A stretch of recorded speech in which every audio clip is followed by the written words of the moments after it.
A Souza Produções convida você a se tornar um patrocinador. Semeie no nosso ministério. Com a sua oferta poderemos produzir muito mais vídeos. Este é um ministério independente e, por isso, precisa da sua participação.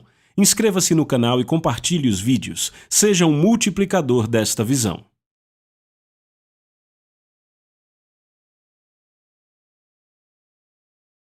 Os versículos usados nos vídeos que traduzimos nem sempre correspondem a versões em português. Muitas vezes precisamos traduzir do original em inglês para fazerem sentido no contexto do vídeo.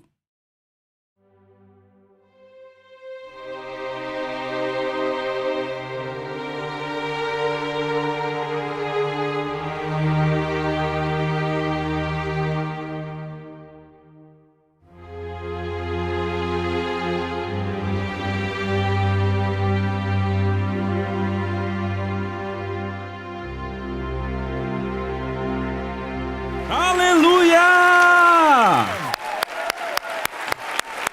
Obrigado, Jesus! Aleluia! Pai, em nome de Jesus, fale conosco de novo, Espírito Santo. Nos revele Jesus maior do que jamais o vimos. Senhor, mantenha nossos corações no temor santo de Deus, assim como no amor de Deus. Em nome de Jesus eu oro e todos que concordam gritam: Amém! Você pode sentar. Ei, você acredita que nós já estamos no vídeo da lição 6? Uau! E o título desta sessão é A Glória Vindoura. Certo, quantos aqui acreditam que estamos vivendo nos últimos dias da era da igreja? Quantos creem que o Senhor está voltando em breve? Levante sua mão. Mas eu posso dizer algo? Jesus disse que não saberíamos o dia nem a hora, mas discerniríamos a estação. E eu vou dizer, você tem que ser espiritualmente cego para não perceber que estamos vivendo essa estação, amém? Então as escrituras proféticas previram como Deus revelaria a sua glória de forma poderosa no princípio da era da igreja e novamente no término da era da igreja, imediatamente antes da sua segunda vinda. Ouçam o que o apóstolo Tiago disse em Tiago 5:7. Ele diz: Sede, pois, irmãos, pacientes até a vinda do Senhor. Vejam como o lavrador aguarda com paciência o precioso fruto da terra. Repitam, precioso fruto da terra. O que é o precioso fruto da terra? Gritem! Sim, são almas, que igreja poderosa! Gostei de ver! O precioso fruto da terra são almas, então veja, ele espera pacientemente por isso, pela colheita do precioso fruto da terra, até que ele receba as primeiras e as últimas chuvas. As primeiras começaram no dia de Pentecostes, as últimas estão por vir. Sabe, o tempo passa e eu ouço ministros dizerem: estamos vivendo as últimas chuvas, o último derramar da glória de Deus. E eu digo: ei, amigo, a sua visão está muito pequena. Se esse é o derramar da glória de Deus, então eu, entre todas as pessoas, serei o mais desapontado. Amém? Muitas vezes isso acontece por ignorância. Eles podem ter tido um genuíno mover de Deus, mas não dá para dizer que é um derramar das últimas chuvas. Entende o que eu digo? Com outros é preguiça espiritual. Eles apenas querem dizer: bem, vamos fazer o check-out e voar para fora daqui. Não querem encarar o trabalho do campo de colheita. Para outras pessoas é só empolgação. Isso é o mais perigoso porque é muito irreverente empolgar pessoas dizendo estamos nas últimas chuvas e você sabe que não, certo? Uma vez Deus falou comigo algo sobre isso. Ele disse: filho, aqueles que se baseiam no artificial nunca verão o real. Uau! Então, fomos criados para Deus, para coexistirmos com a sua glória. É o objetivo dele para você. Você pode dizer amém? Se formos sinceros, admitiremos que, como templos, ainda não estamos preparados para a sua glória. O templo ainda está em construção, a ordem divina está sendo restaurada no coração das pessoas, na igreja hoje. Há outro período na história de Israel. E este realmente coincide com o ponto em que estamos hoje. Depois de 70 anos de cativeiro com os babilônios e os persas, sabe, Deus então conseguiu começar a enviar seu povo à terra prometida para fazer o quê? Reconstruir os muros, e reconstruir o templo, e reconstruir a nação, correto? Neemias foi o encarregado dos muros, mas então houve um outro momento em que Deus disse: agora é hora de restaurar o templo, certo? Mas agora, enquanto estavam reconstruindo o templo, todos estavam entusiasmados. Todos trabalhando duro, mas quando a fundação foi estabelecida, e de repente todo o povo estava mais preocupado com seus assuntos pessoais do que com construir a casa de Deus, então Deus levanta um profeta. Seu nome era Ageu. E Ageu vai ao povo 16 anos depois que o trabalho foi começado no templo, e ele diz em Ageu capítulo 1, verso 4, acaso é tempo de habitardes vós em casas apaineladas, enquanto esta casa permanece em ruínas? Os israelitas perderam a perspectiva. As coisas iam bem para eles. Sabe, perseguindo seu próprio sucesso, eles buscavam seu próprio conforto e segurança. E quer saber? As coisas estavam mesmo indo bem? E Deus faz a seguinte declaração pelo profeta Ageu, versos 9 e 10. Esperastes muito e eis que veio a ser pouco.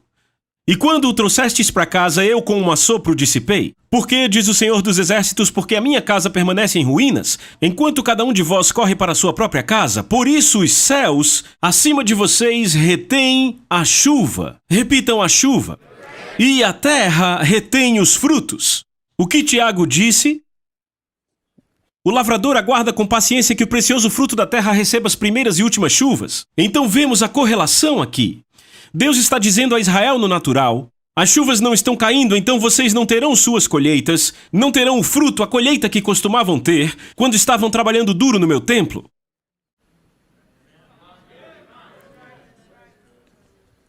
A chuva havia sido retida das colheitas deles. Remoções ou retenções que Deus realiza não são ele sendo mal para conosco, é simplesmente ele dizendo, eu estou tentando fazer com que se voltem para mim de novo. Será que hoje é tão diferente?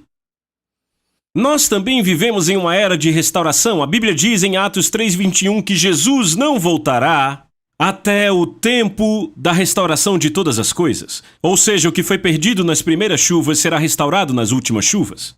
Estão comigo? Mas os céus segurarão Jesus até a restauração de todas as coisas. É muito importante que você entenda isso. As Escrituras prometem que tudo que foi perdido será restaurado antes da sua vinda. Eu realmente acho que temos nos comportado, pelos meus últimos 20 anos de ministério, como Israel fez. Temos buscado nosso conforto, buscado uma vida de facilidade. Nosso melhor tem sido dado às nossas velhas casas apaineladas. Buscamos sucesso pessoal e desfrutar de conforto e segurança. Mais tarde, Deus questionou Israel. Através do profeta Malaquias, sabe, Malaquias viveu no mesmo século que Ageu, durante o mesmo período de restauração. E Malaquias expande aquilo que Ageu estava falando. Porque Deus diz ao povo através do profeta Malaquias, um filho honra seu pai e um servo respeita seu mestre. Eu sou seu pai e eu sou seu mestre. Mas onde está a honra e respeito que eu mereço? Isso é Deus falando com seus líderes e com seu povo. Vocês desprezaram o meu nome, mas perguntam, como em algum momento desprezamos o teu nome? Quando vocês dão animais cegos em sacrifício, isso não é errado? E não é errado oferecer animais aleijados e doentes? Tentem dar isso ao governador de vocês e vejam como ele se agrada. Diz o Deus Todo-Poderoso. A Deus era dado o secundário, enquanto o povo retinha o melhor para si. Ofereçam o que estão dando para mim ao seu governador, Deus disse. Eu diria assim, ofereçam ao seu chefe e vejam como serão tratados. Estão comigo? Eu poderia dizer que se a maioria dos americanos tratassem seu emprego como tratam a casa de Deus, seriam demitidos em uma semana. Chegamos à igreja 10 minutos atrasados.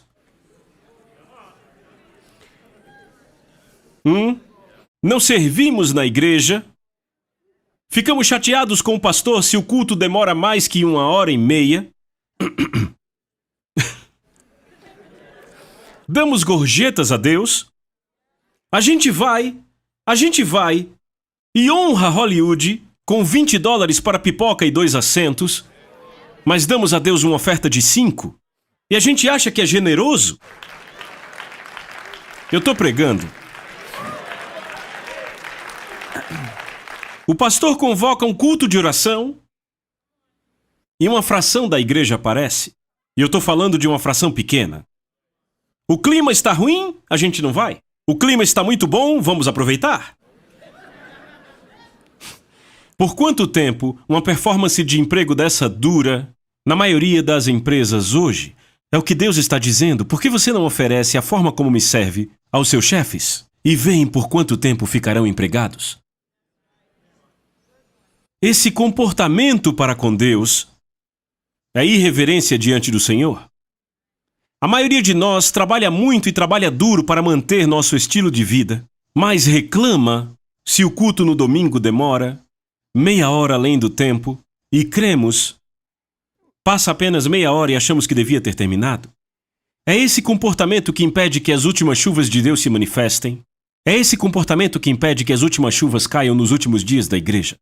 É isso que está retendo o precioso fruto da terra. Israel mudou por causa da pregação de Ageu. E ouçam o que ele diz no verso 12: Israel obedeceu à voz do Senhor seu Deus. Eu amo isso. E as palavras do profeta Ageu. Não é interessante? Obedeceram à voz do Senhor seu Deus e à voz do profeta Ageu, como tendo o Senhor seu Deus o enviado.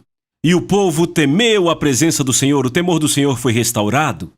Eles não estavam mais dando irreverentemente o secundário a Deus. A reverência foi restaurada e agora o foco estava de novo no templo. Os interesses pessoais agora secundários. Não me entenda mal, Deus quer te abençoar. Quantas vezes eu já vi pessoas virem me testemunhar: meu Deus, essas pessoas têm uma vida tão abençoada porque colocam Deus em primeiro lugar. Sabe, eu já ouvi uma vez após outra, após outra, após outra. Estão comigo?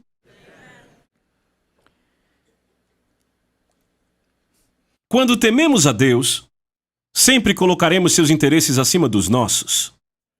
Precisamos de pregadores hoje, como Ageu e Malaquias. Nossas mensagens hoje estão saindo de 50 minutos para 40 minutos e até 30 minutos. Eu já viajei milhares de quilômetros.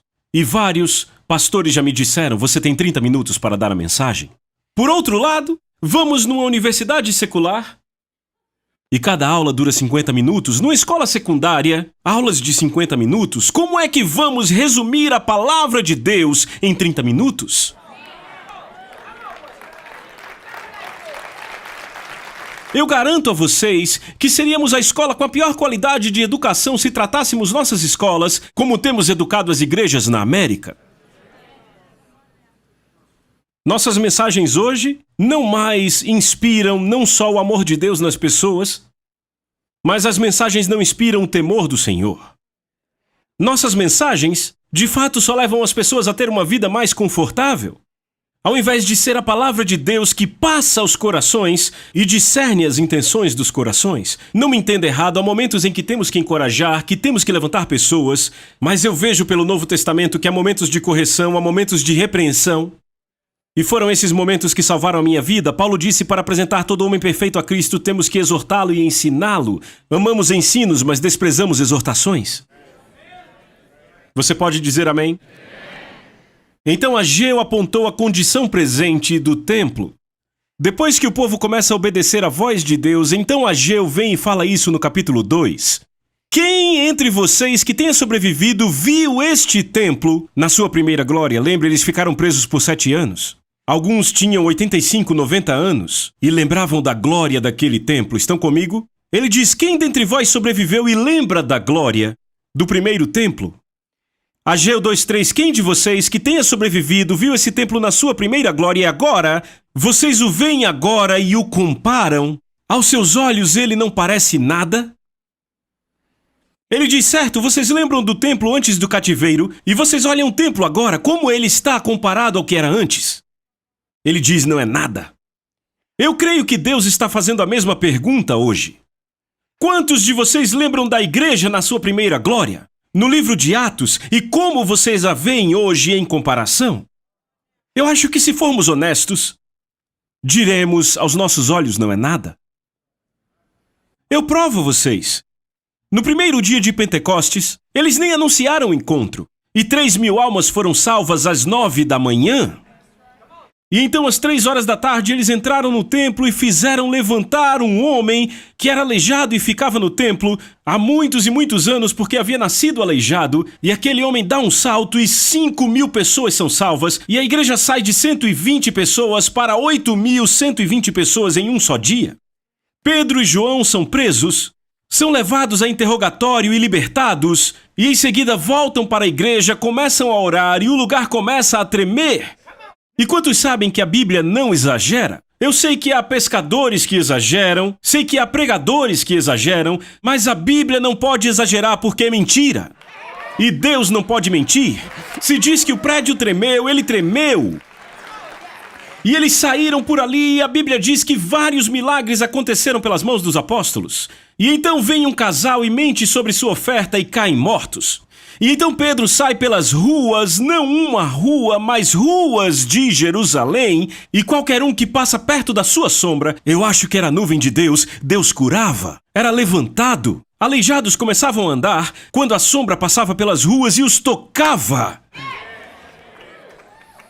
Então, toda a casa ouvia a palavra de Deus e não havia comunicação por rádio ou satélite, porque os crentes pregavam em toda a casa.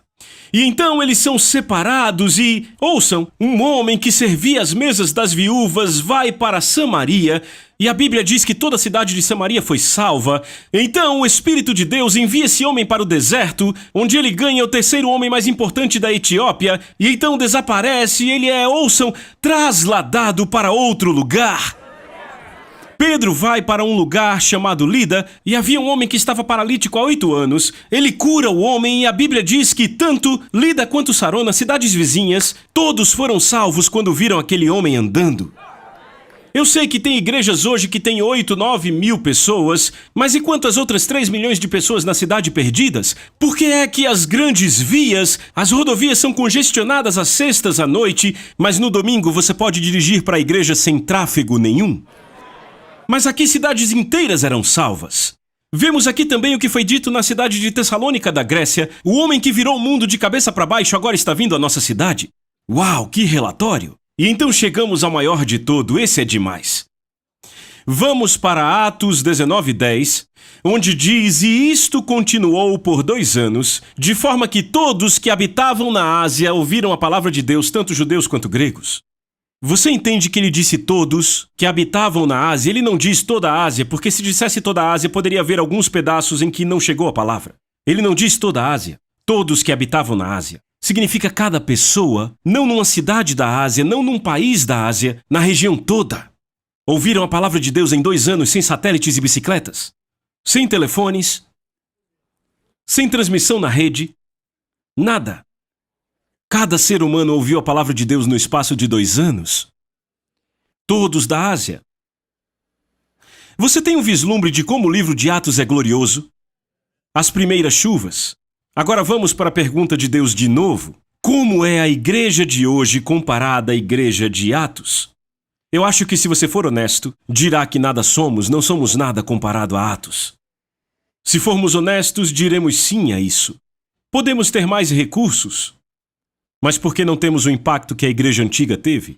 Gastamos bilhões de dólares em prédios e fitas, livros, equipamentos de satélites, programas de TV, mas não chegamos nem perto do impacto da igreja antiga. Se acharmos que chegamos ao nosso destino, não teremos o desejo de ir além, a nossa paixão e sentimento pela aventura se perderão, e é por isso que Deus faz essa pergunta. A razão pela qual Deus faz essa pergunta não é para nos sentirmos condenados, é porque Ele quer alargar nossa visão. Porque Deus diz em Provérbios 29:18, onde não há revelação, visão profética, o povo se corrompe. Com esta revelação da nossa necessidade, Ele abre o caminho para a sua visão profética, e a visão é essa, você está pronto para ela? Ageu capítulo 2, verso 9, a glória desta última casa ou o templo será maior do que a primeira. A glória da última igreja, isso é profético. Ele está falando para Israel, mas lembre que muita coisa que foi dita a Israel eram tipos e exemplos do que acontecerá conosco. Essas coisas foram escritas como exemplos para nós, diz a Bíblia. Ageu diz com ousadia, a glória desse segundo templo será maior do que no de Salomão. O que Deus está nos dizendo hoje é que a glória da última igreja será maior do que a da igreja do livro de Atos. Eu nunca vou esquecer, quando eu era pastor de jovens e estava orando um dia, o Espírito Santo, sabe, eu consigo fechar meus olhos e dizer exatamente o que eu estava orando ali.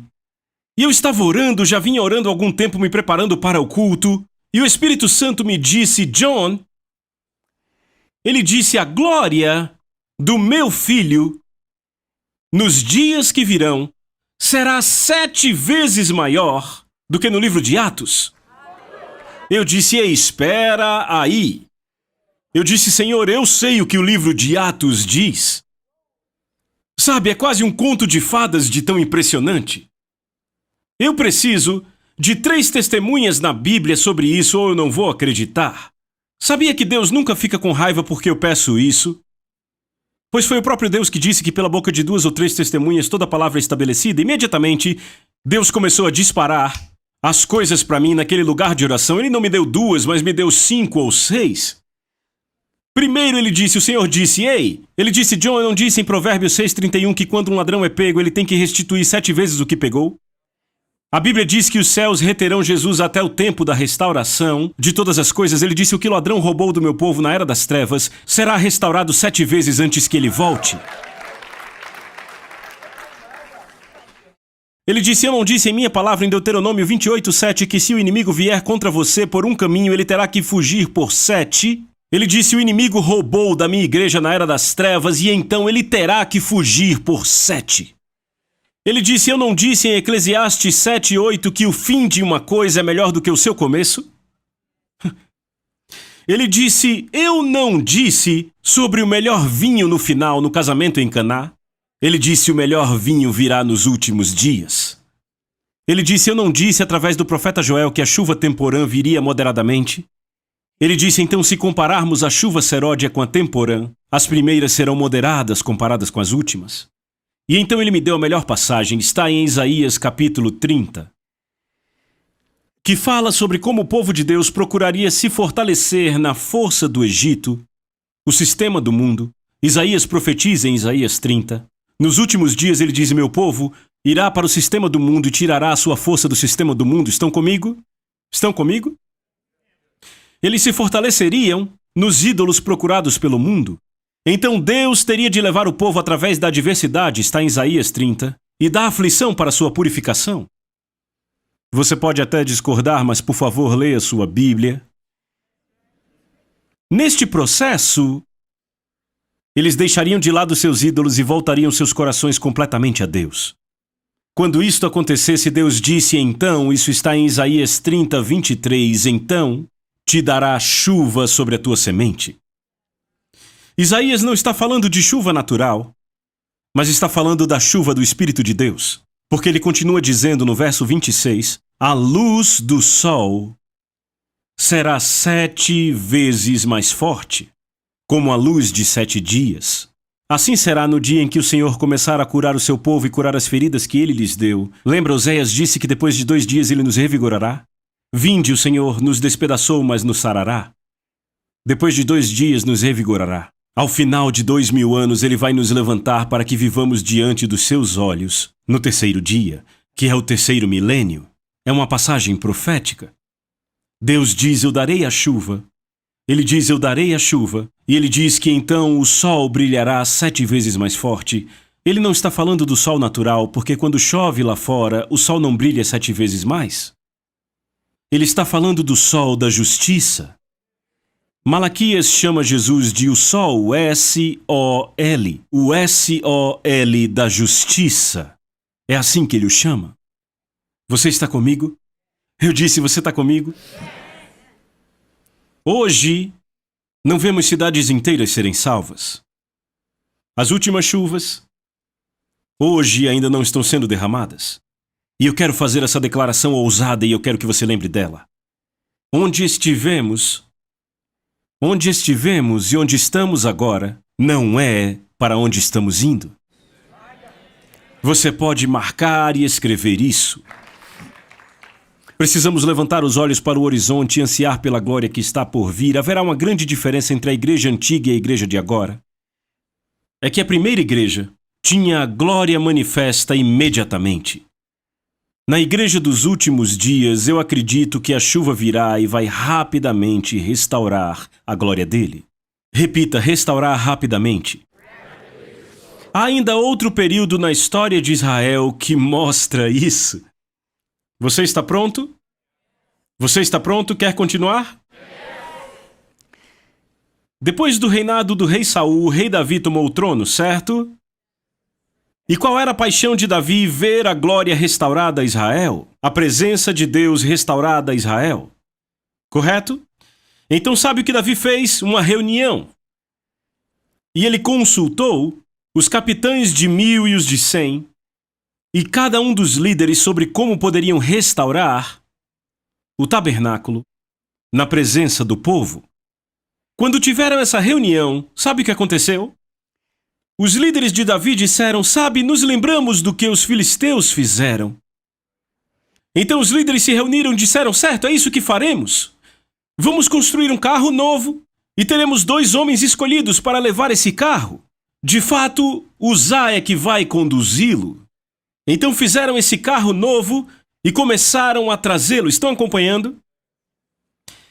A Bíblia diz, Davi e toda a casa de Israel alegraram-se perante o Senhor com toda a sorte de instrumentos.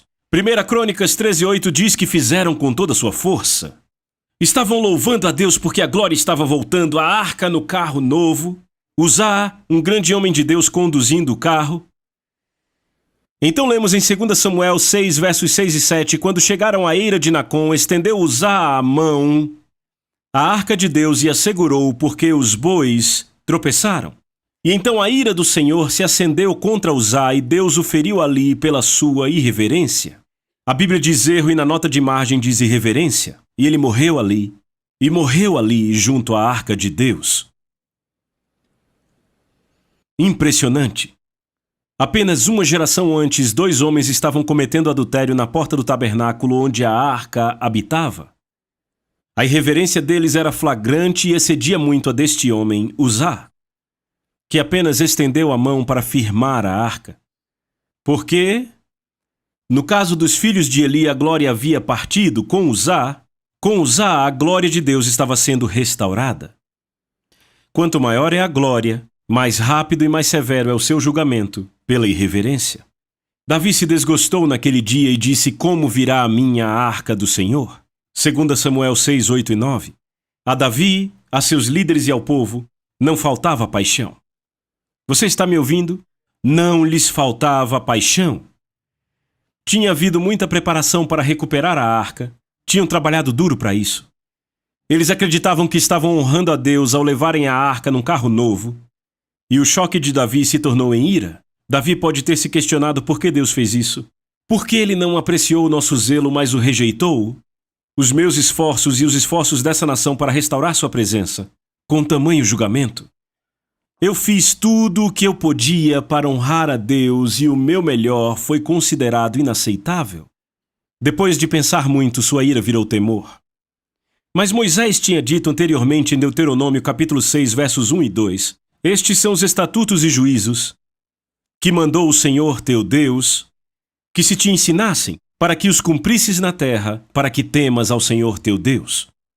Deus deixou mandamentos específicos também ao rei, porque Moisés, em Deuteronômio 17, versos 18 e 19, disse também, quando se assentar no trono do seu reino, escreverá para si o traslado dessa lei num livro do que está diante dos levitas, sacerdotes, e o terá consigo, e nele lerá todos os dias da sua vida, para que aprenda a temer o Senhor seu Deus.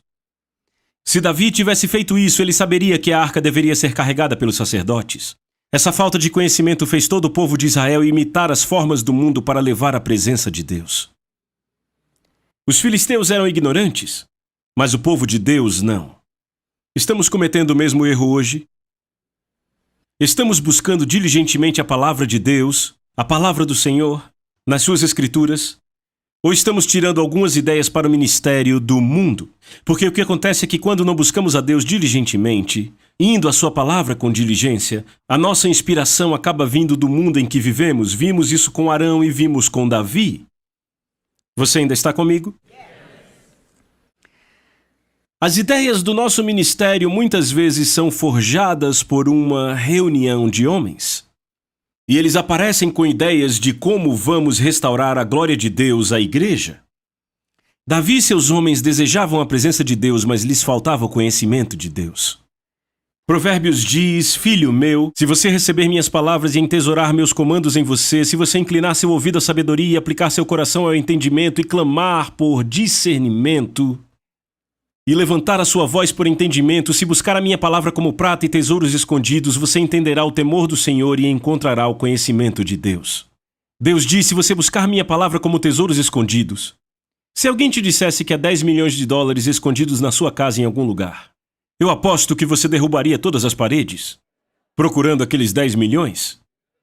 E aí temos a contraparte do Novo Testamento em Timóteo, onde Paulo diz: toda a escritura é inspirada por Deus e útil para ensinar o que é verdade e nos fazer perceber o que há de errado em nossa vida. Ela nos alinha e nos ensina a fazer o que é certo. É a forma de Deus de nos preparar em todo o caminho. Veja, nós ainda temos a palavra do Senhor que Deus nos deu no Novo Testamento. Está por toda a Escritura. Às vezes eu me entristeço quando eu olho a média de um livro cristão hoje. Eu olho no livro e vejo às vezes 7 ou 8 versículos no livro inteiro. Às vezes eu não vejo nenhum. Às vezes eu vejo só 1 ou 2. Por que será que temos estado mais interessados em ler o que o mundo diz, influências que vêm do mundo e de homens que não estão buscando o coração de Deus, do que simplesmente cavar na palavra de Deus? As pessoas vêm até mim e dizem: John, de onde você tira as revelações nos livros que escreve? Eu sei de onde elas vêm dele. Estão comigo? É o temor do Senhor, o princípio de todo conhecimento, o princípio da sabedoria. Se a igreja realmente se debruçasse sobre o temor do Senhor, eu creio que veríamos a glória restaurada na igreja. Eu acredito que se todos se tornassem como os que estão aqui, famintos pela palavra de Deus, para aplicar em seu coração e buscar sabedoria, clamando por entendimento e buscando seus tesouros escondidos, veríamos outra vez o temor do Senhor na igreja. Você pode dizer amém? Quando Davi viu o que aconteceu com Uzá, voltou para Jerusalém e buscou diligentemente o conhecimento de Deus. 3 meses depois, ele fez uma proclamação. Ele disse: ninguém pode levar a arca de Deus, senão os levitas, porque o Senhor os elegeu para levarem a arca de Deus. Sabe o que é interessante? É que Amós faz uma declaração. Ele diz: naquele dia, está falando dos últimos dias, levantarei o tabernáculo caído de Davi, repararei as suas brechas, e levantando-o das suas ruínas, restaurá-lo-ei como fora nos dias da antiguidade.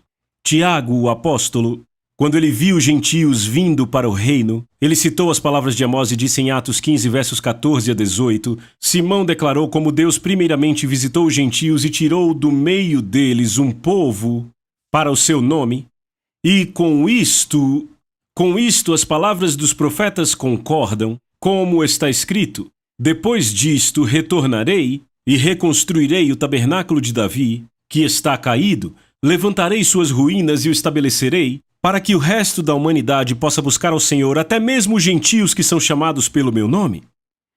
Pelo Espírito, Tiago viu esta grande colheita de crentes vindo para o reino, crentes gentios, não crentes judeus, vindo para o reino com a restauração da glória de Deus. Mas sabe o que é interessante?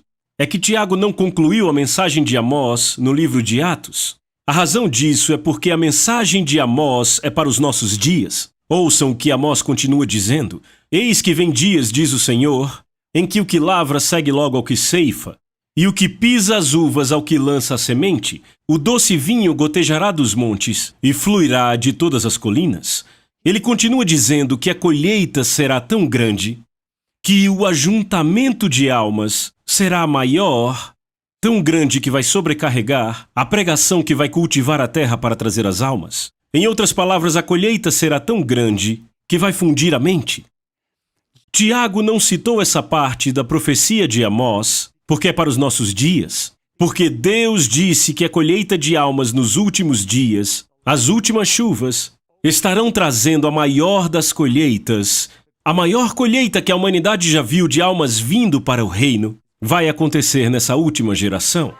Eu quero crer com todo o meu coração que somos parte dessa geração, e eu quero trazer de novo a você a pergunta: Como você vê a igreja hoje comparada ao livro de Atos? Aos seus olhos ela é nada, mas há boas notícias. A glória da nossa última igreja será maior do que a da primeira, do que do livro de Atos. Eu não sei você, mas eu estou empolgado, amém? Vejo você na próxima sessão. A Soso Produções convida você a se tornar um patrocinador. Semeie no nosso ministério. Com a sua oferta poderemos produzir muito mais vídeos. Este é um ministério independente e, por isso, precisa da sua participação. Inscreva-se no canal e compartilhe os vídeos. Seja um multiplicador desta visão.